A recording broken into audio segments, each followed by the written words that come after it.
Señor y Cristo.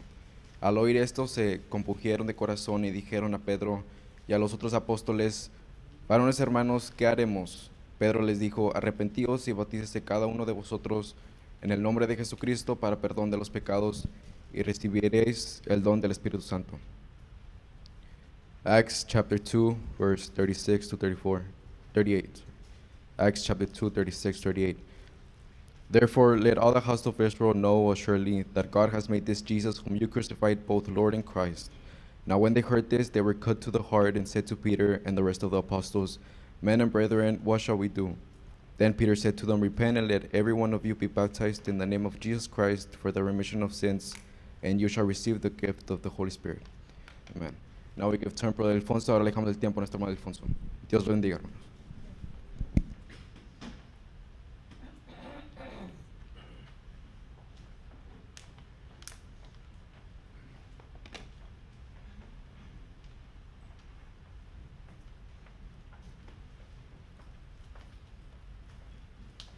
Una vez más queremos dar gracias a todos ustedes por estar con nosotros hoy aquí en esta mañana.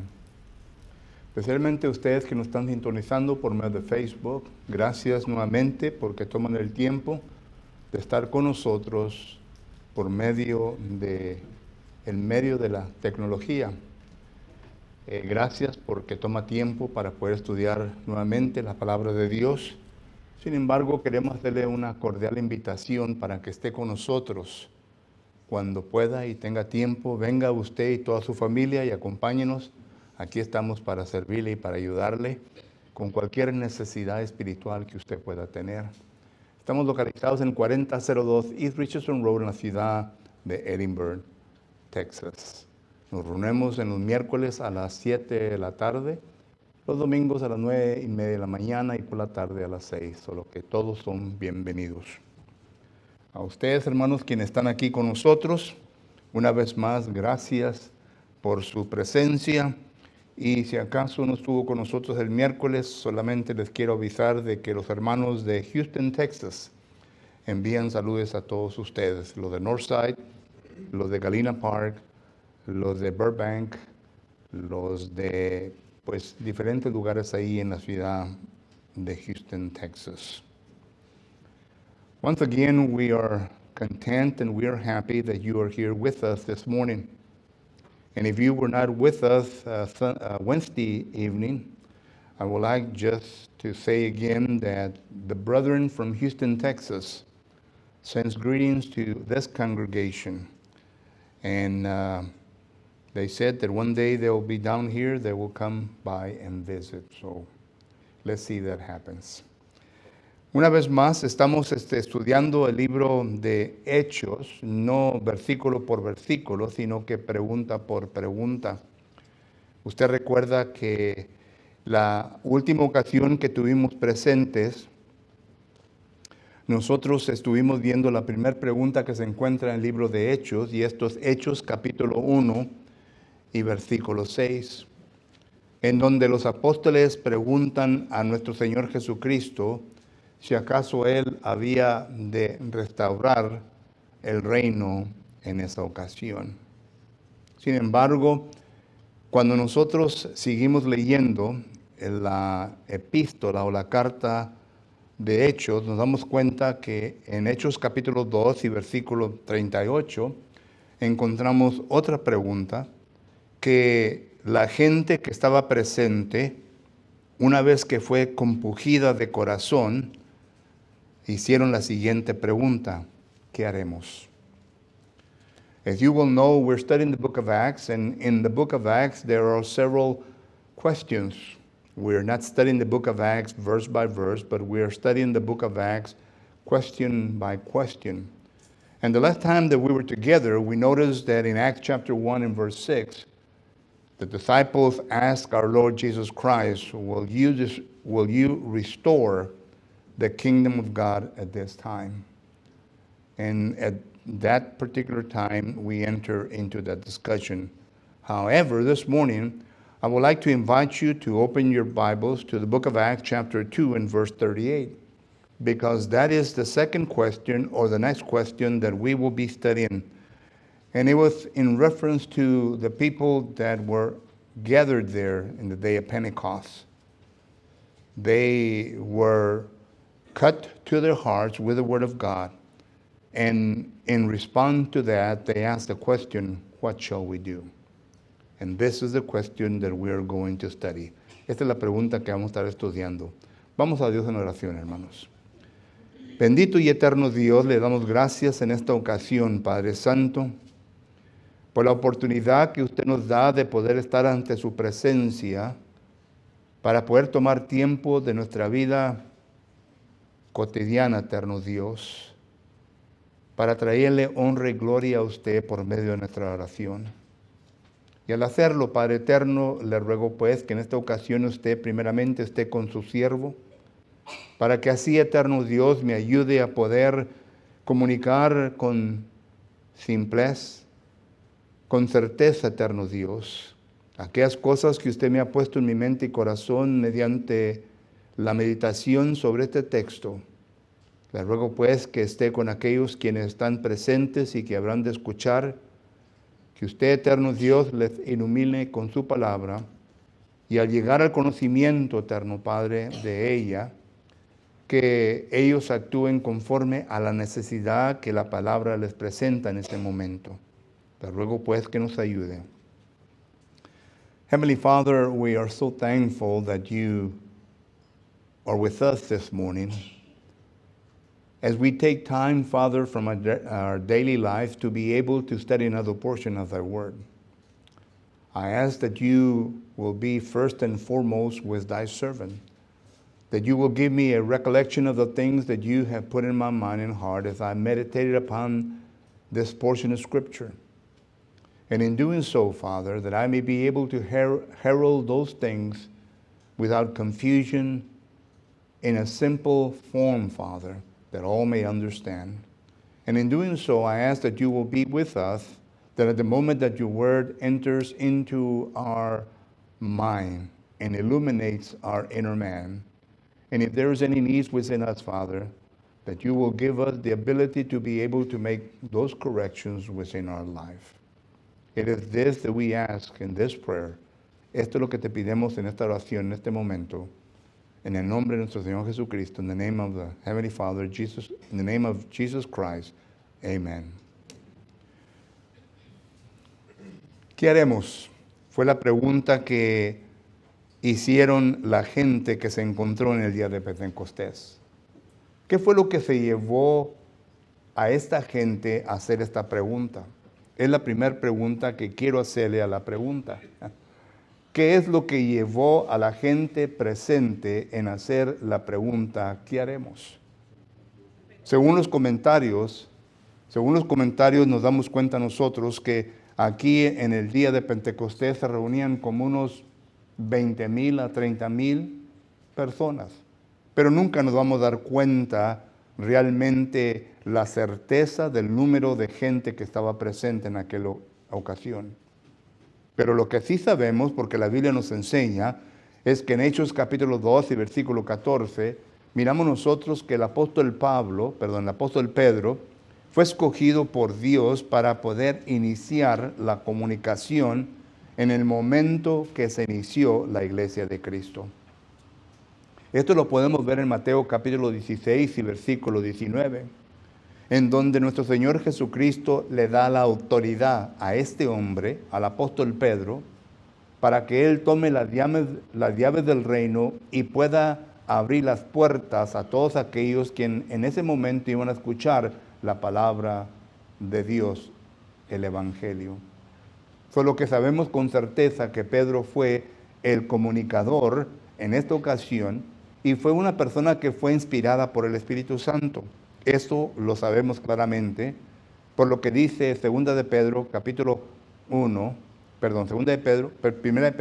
2 versículos 20 y 21, que los hombres no inspirados por el Espíritu Santo no hablaron conforme a su propia opinión o su propio deseo, sino que fueron inspirados por el Espíritu Santo para comunicar la palabra de Dios. Solo que esto es algo cierto que tenemos en la palabra de Dios. One of the things that we need to understand whenever we read of the question, what shall we do?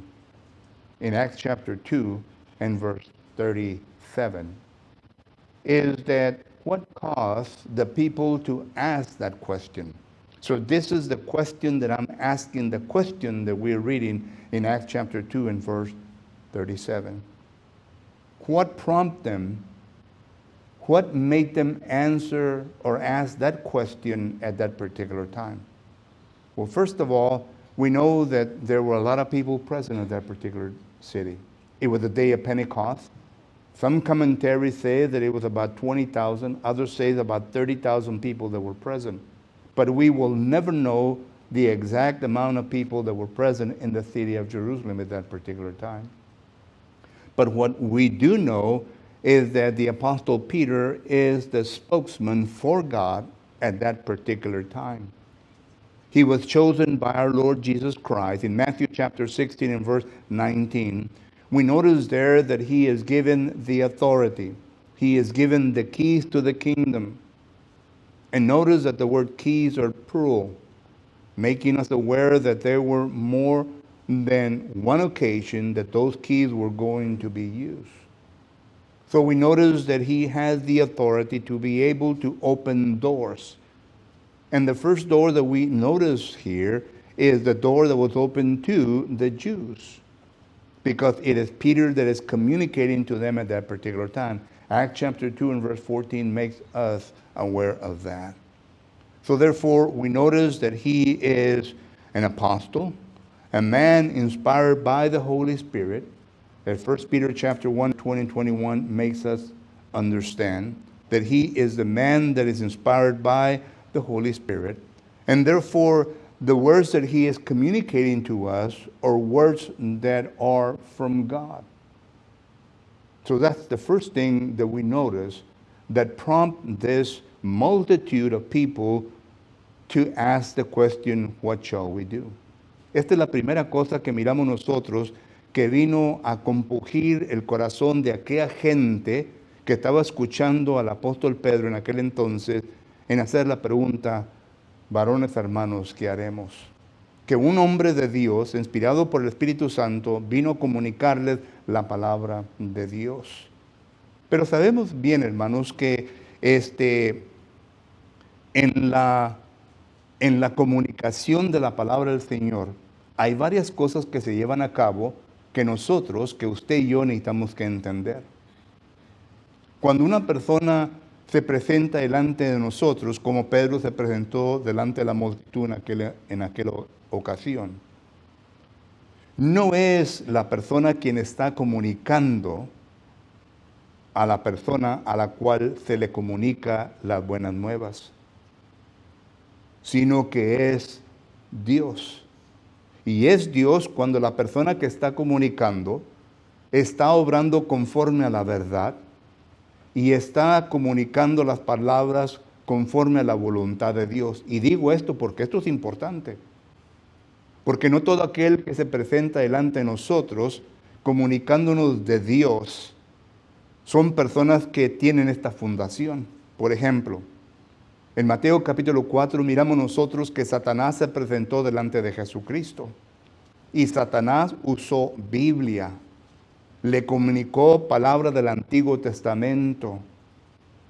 Pero sabemos bien que Satanás no fue enviado por Dios a este mundo para comunicar las buenas nuevas, sino que Satanás fue arrojado a este mundo por causa de su rebeldía en contra de Dios, Apocalipsis 12, 9 en adelante. Y ahora el propósito de Satanás es de engañar, de tentar al ser humano. Santiago capítulo 1, versículo 12 en adelante. Solo que digo que es importante que nosotros entendamos que la persona que nos está comunicando sea una persona que pertenece a la voluntad de Dios, a la verdad. Y es en donde nosotros, quienes escuchamos, tenemos la responsabilidad de poder ver si acaso esto es así. A Hechos capítulo 17, versículo 11. Solo que vuelvo a repetir, es importante que nosotros entendamos que han salido muchos engañadores, segunda de Juan, capítulo 1, versículo 7, han salido muchos engañadores al mundo engañando a personas. Y es por esto, como dice 1 de Juan 4:1, que debemos de probar a todo espíritu para ver si acaso lo que ellos enseñan es conforme a la palabra de Dios. Bueno, en el caso de Pedro, él era de Dios. En el caso de Pedro, él estaba predicando las buenas nuevas, las nuevas de salvación. Y por lo tanto, la palabra que Pedro predicó fue la verdad. Y la verdad, hermanos, tiene la tendencia o el alcance en sí misma de entrar hasta lo más profundo del ser humano. Hebreos capítulo 4, versículo 12 nos da a entender que la palabra de Dios es como una espada de dos filos que entra hasta lo más profundo de nuestro ser. Esto quiere decir que entra al lugar en donde viene a afectar nuestro razonamiento, en donde están nuestros pensamientos, en donde se vienen a formar nuestros argumentos, en donde venimos a razonar. Porque esa facultad nuestra es muy importante. Proverbios capítulo 23 y versículo 7 dice que así como el hombre piensa, tal es el hombre. Solo que lo que hace al hombre es su manera de razonar, de pensar. Y miramos nosotros que la palabra entra a esa facultad para poder destruir cualquier argumento que se haya ido en contra de la voluntad de Dios. Cualquier pensamiento que está en contra de la voluntad de Dios. La Escritura lo explica muy bien en 2 de Corintios, capítulo 10, versículos 4 y 5. Eso lo entendemos claramente. Solo que entonces, cuando Pedro predicó la verdad, la cual se les había encomendado a los apóstoles, en Hechos capítulo 1, versículo 3, miramos nosotros que Pedro predicó la verdad y esta verdad vino a profundizarse en la mente, en el corazón de las personas que estaban escuchando. Y entonces esto les vino a causar, estamos contestando la pregunta, ¿qué fue lo que le ocasionó o que le vino a causar a la multitud o a aquella parte de la multitud que hizo la pregunta, ¿qué haremos? La palabra de Dios fue la que le vino a causar llegar a esa decisión en la vida de ellos. Ahora, todo esto no lo vemos nosotros, no lo vemos el ser humano. El poder de la palabra no se puede ver. Cuando nosotros hablamos, son palabras, pero estas palabras tienen poder. Proverbios capítulo 18, versículo 21 en adelante, habla del poder de la lengua, habla del poder de las palabras. Las palabras tienen poder. Las palabras pueden dar ánimo, las palabras pueden matar, las palabras pueden herir, las palabras pueden ofender, etc. Las palabras tienen poder. En este caso, la palabra de verdad vino a dar vida, vino a dar conocimiento a aquellas personas que se encontraban en tinieblas. Y es por esto que ellos vinieron a preguntar, varones hermanos, ¿qué haremos? La palabra de Dios, noten lo que vino a producir. Número 1, vino de parte de ellos a producir un oír. Número 2, vino a producir una persuasión, una convicción, pero en el hombre interior. Porque vuelvo a repetir, el hombre es como piensa. Y si el hombre interior se puede persuadir y convencer con la palabra de Dios de cierta manera y de cierta forma, inmediatamente la conciencia de uno, que estamos hablando de la misma facultad, nos va a enseñar de que lo que nosotros hemos aprendido, la vida que nosotros estamos viviendo, es una vida equivocada. Es algo equivocado lo que hemos aprendido de parte, pues de quién sabe. Puede ser de un amigo, puede ser de nuestros propios padres. Aunque ellos no creo, ¿verdad?, que tengan la intención de enseñarlos algo diferente o malo, pero los enseñaron únicamente conforme al límite que ellos tenían y quizás no fue lo suficiente para llegar a la conclusión a la cual la palabra del Señor nos lleva. No sé si me doy a entender, pero esto es lo que miramos nosotros que vino a causar la pregunta que haremos. Whenever we look at scriptures, we need to ask the question, what caused this multitude or this group of people to ask the question, what shall we do? It is important. And whenever we analyze the text, we understand that it was the preaching of God's word. We have already spoken concerning Peter, that he had been given the authorities to speak, to be able to communicate the truth.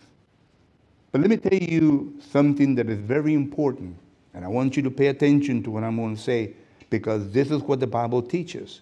Number one, yes, it is important for us to understand and to hear the person that is preaching and teaching to us.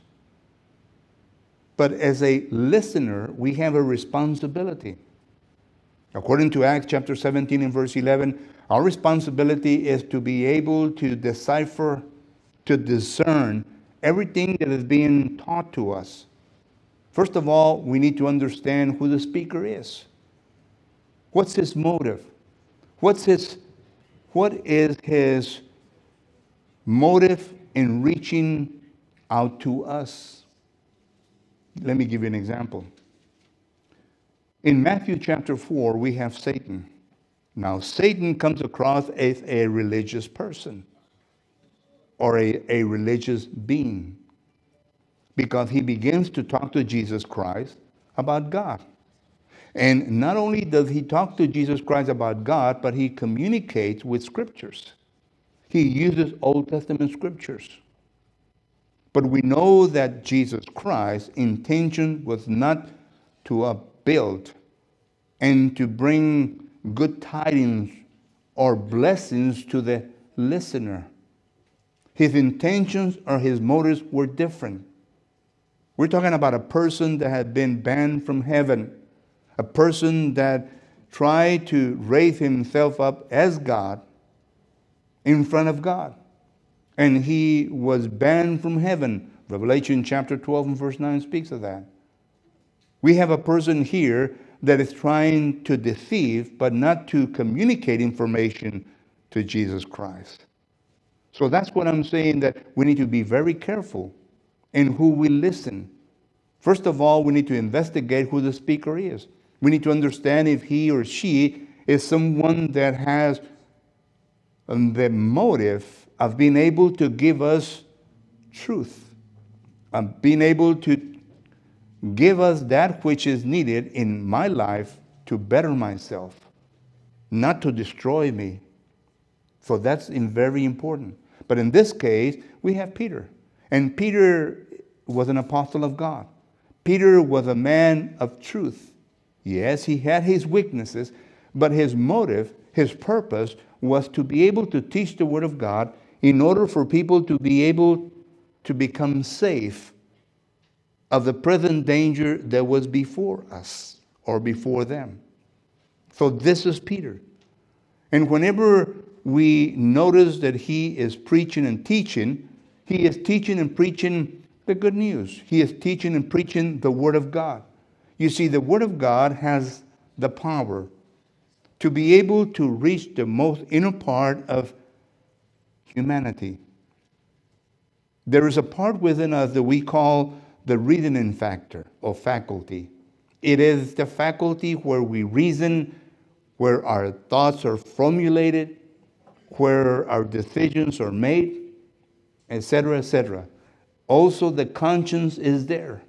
And the Word of God reaches to that point, according to Hebrews chapter 4 and verse 12. It penetrates to the innermost of our inner being.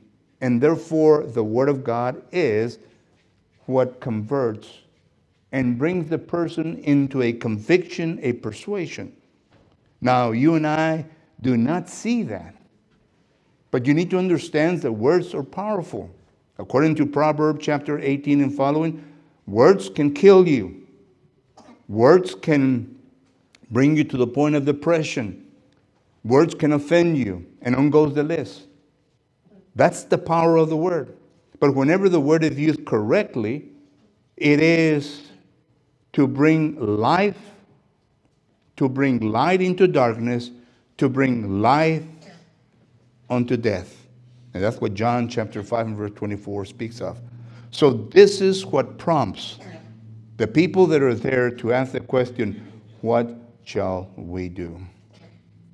Y al contestar la gente de esta manera, hermanos, varones, hermanos, ¿qué haremos? Noten la contestación que Pedro les da. Pedro les dice en el versículo 38, arrepentidos y bautícense cada uno de vosotros en el nombre de Jesucristo para el perdón de los pecados y recibiréis el don del Espíritu Santo. Ahora, primeramente miramos nosotros que aquí hay varios pasos incluidos, lo cual la palabra viene a producir. Número 1, cuando uno oye la palabra, produce fe. Eso es convicción, persuasión. En Juan capítulo 6 y versículos 44 y 45, considere pues lo que dice la palabra de Dios. Juan capítulo 6 y versículos 44 y 45 dice, ninguno puede venir a mí si el Padre que me envió no lo trajere. Y yo lo resucitaré en el día postrero. Escrito está en los profetas, y será todo enseñado por Dios, así que todo aquel que oye al Padre y aprendió de él, viene a mí. Esto es importante, porque aquí la Escritura nos está diciendo que el primer paso para poder ir al Padre es de oír. Nosotros tenemos que tener los oídos listos y preparados para oír. Pero no solamente un oír nomás de oír y no hacer, sino que un oír y de poner en práctica aquellas cosas que hemos oído. Solo que número 1, el primer paso, miramos nosotros, porque estamos viendo la pregunta, ¿cuál fue el resultado? El primer paso fue el oír.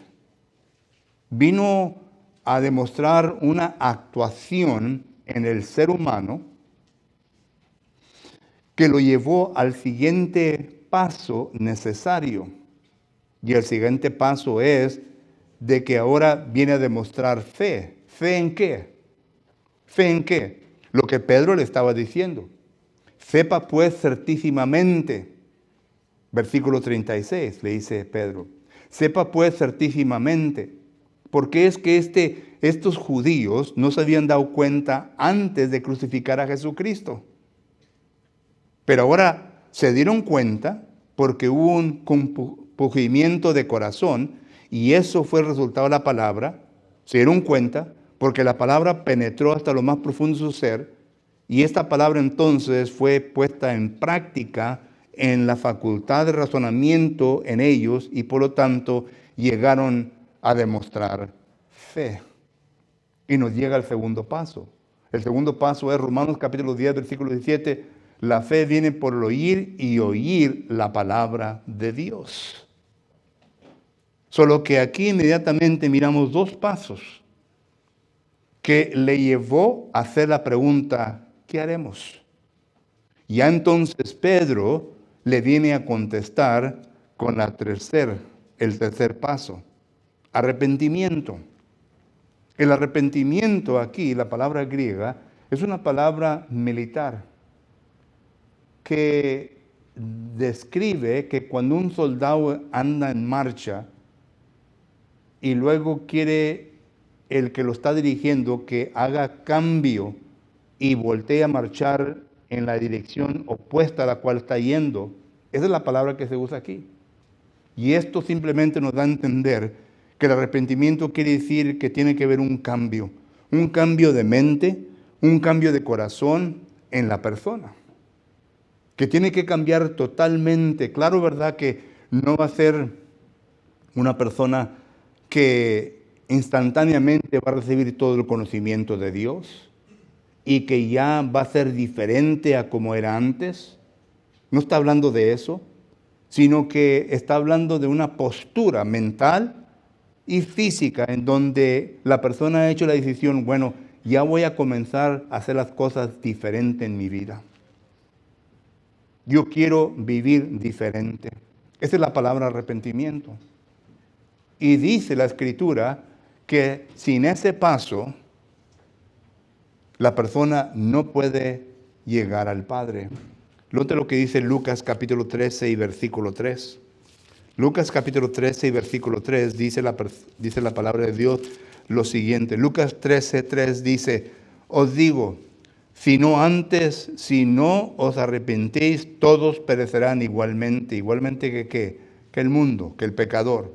Versículo 5, os digo, no, antes, si no os arrepentéis, todos perecerán igualmente. No puede la persona oír la palabra de Dios, inmediatamente llegar a la fe y arrepentirse y continuar viviendo de la manera en cómo vive, que es contrario a la voluntad de Dios. La vida del judío que Pedro le está predicando era una vida dedicada al pecado. Esto lo sabemos bien por lo que dice el versículo 41. Oír de esta generación pecaminosa. Era una vida de pecado. Y ellos sabían bien que al arrepentirse, que no podían continuar viviendo de la manera en como estaban viviendo. Ellos habían crucificado a Jesucristo, versículo 36. Habían dado su voto, no físicamente lo crucificaron, pero habían dado su voto para que lo crucificaran. Le dieron una opción a la gente. ¿A quién quieren que dejemos ir? ¿A este ladrón? ¿A este hombre? ¿O a Jesucristo? Les dio opción Poncio Pilato. Ellos hicieron una decisión incorrecta. El pecado estaba sobre ellos. La sangre de Jesucristo estaba sobre ellos. Ellos sabían bien que habían hecho mal. Su conciencia les molestaba, porque ya ahora la palabra del Señor les ayudó a mirar las cosas con claridad. Y por lo tanto ellos entonces se arrepintieron. Se arrepintieron. Y en el arrepentimiento de estas personas, miramos nosotros que ellos vinieron a confesar a Jesucristo. Ya no confesaron su manera de vivir, sino que a Jesucristo. Solo que ahí está envuelto la confesión. Lo que dice Mateo capítulo 10, versículos 32 y 33. Todo aquel que me confesare delante de los hombres, yo le confesaré delante de mi Padre que está en los cielos. El eunuco confesó a Felipe. El eunuco, una vez que lo mismo que pasó aquí, escuchó la palabra de Dios, que Felipe le llevaba la verdad. Una vez que entendió, dijo, aquí hay agua, ¿quién impide que yo sea bautizado? Hechos capítulo 8, versículo 36. Y Felipe le dijo, si bien quieres, lo puedes hacer. Yo creo en Jesucristo, lo voy a hacer. Creo en lo que se me ha predicado, lo voy a hacer. Y lo hizo. Solo que aquí está incluido también todo esto, la confesión. Pero luego viene el bautismo. Donde estamos hablando de una guía que Pedro le está dando a la gente a la cual hizo la pregunta en los pasos necesarios para poder llegar a la salvación. Primeramente tienen que escuchar, lo cual hicieron. Segundo, tiene que haber fe, lo cual demostraron. Tercero, tiene que haber arrepentimiento, lo cual lo han demostrado. Tiene que haber confesión, lo cual demostraron. Y segundo, ¿verdad? Tiene que haber el bautismo. Porque noten, el bautismo, ahí para Pedro, dice que es para, ya da la razón en por qué tienen que llegar al bautismo. Para el perdón de pecados. Y cuando ya existe el perdón de pecados, entonces ya existe una relación con Dios. El pecador no tiene una relación con Dios porque Dios no puede habitar en donde hay tinieblas. Pero cuando ya son bautizados para el perdón de los pecados, entonces ya Dios puede tener relación con ellos porque ya he visto una reconciliación. Ya ellos se han reconciliado con Dios, como dice Colosenses 1:21. Entonces, estamos hablando de pasos que Pedro le está diciendo. ¿Y dónde ha sacado Pedro todo esto? Recuerden Hechos capítulo 1, versículo 3. El Señor les enseñó todas las cosas concerniente al reino, concerniente a la iglesia. Y hasta este momento hemos mirado el establecimiento de la iglesia, la adoración de la iglesia. Ahora estamos viendo la entrada a la iglesia. Es lo que estamos viendo en estos pocos versículos que hemos mencionado. La entrada a la iglesia.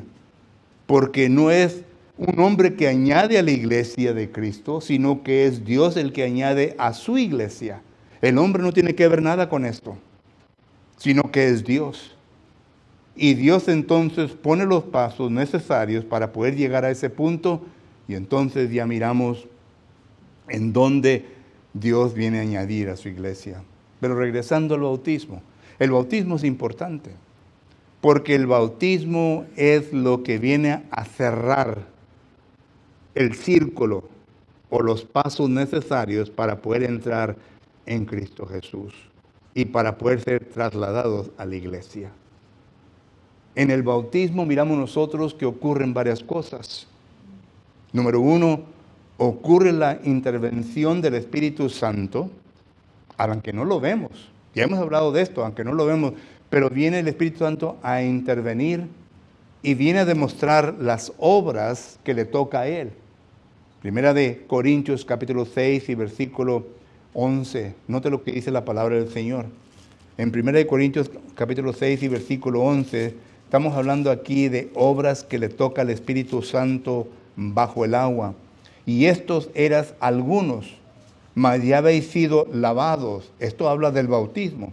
Ya habéis sido bautizados, ya habéis sido santificados, ya habéis sido justificados en el nombre del Señor y por el Espíritu de nuestro Dios. Noten, quién es el que santifica y quién es el que viene a justificar. Es el Espíritu Santo. El Espíritu Santo ahora ya puede consagrar al pecador con el Padre, gracias a la sangre de Cristo Jesús que lo hizo posible para poder justificarlo. El Espíritu Santo es el que hace todo eso y lo hace debajo del agua. Nosotros no vemos esto, pero esto es lo que está ocurriendo.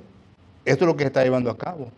Y una vez que se haga esta obra, el ser humano o la persona que está bautizando, su lugar es de proclamar, número uno, ¿verdad?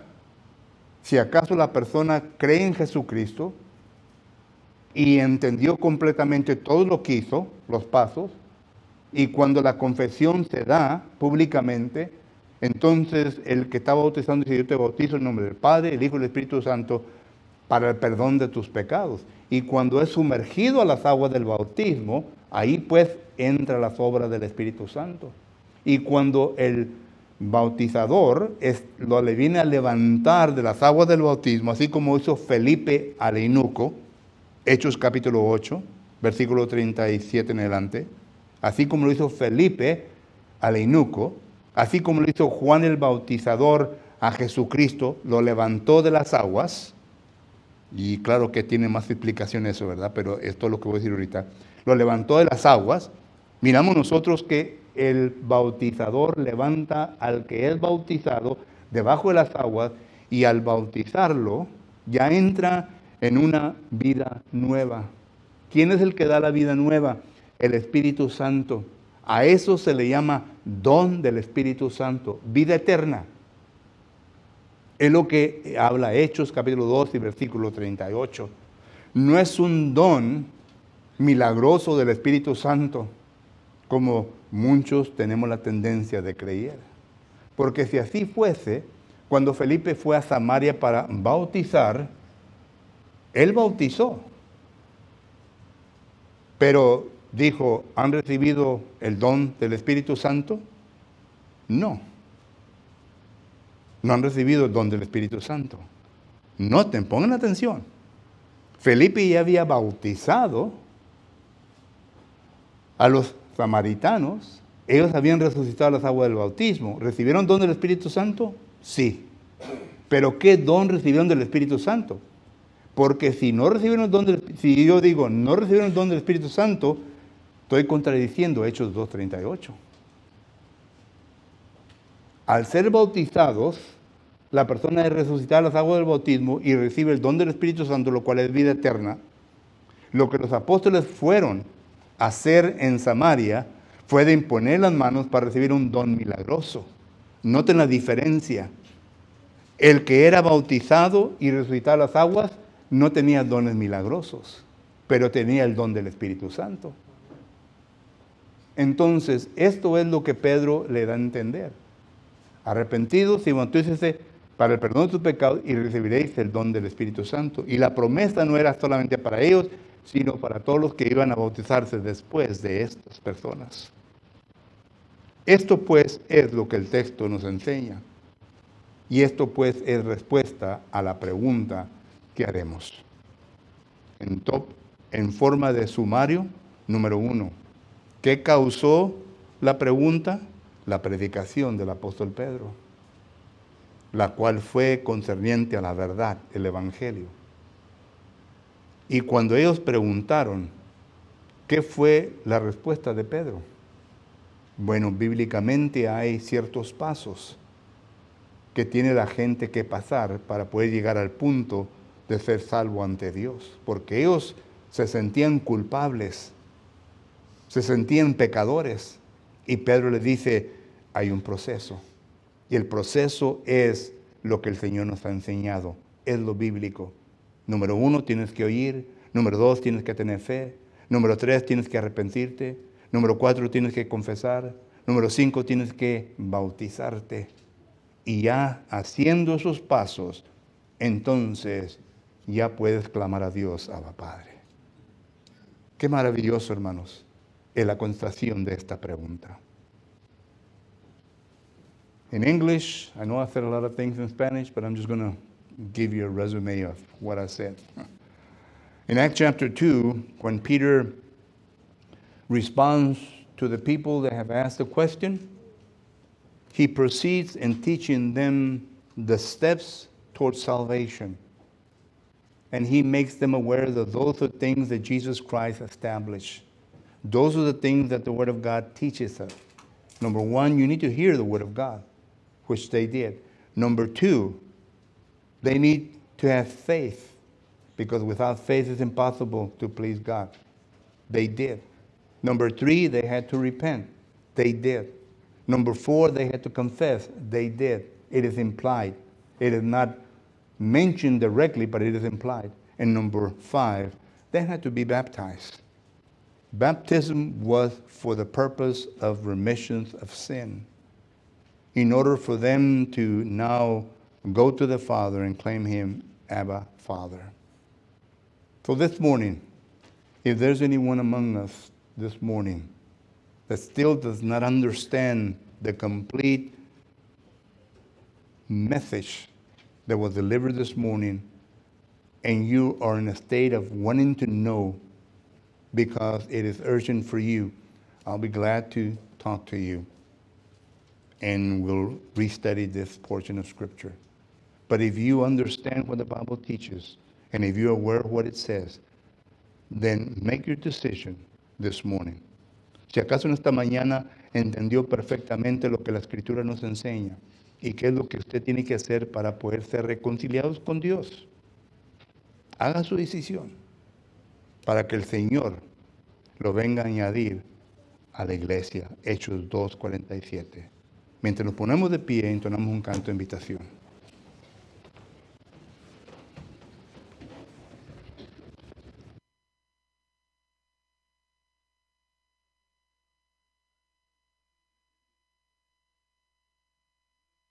Cristo Jesús, número 164. Una pregunta muy hermosa que nos hace este hermoso canto. Si estamos listos, cantemos. Vives tú solo por Cristo Jesús, estás tú bien con Dios.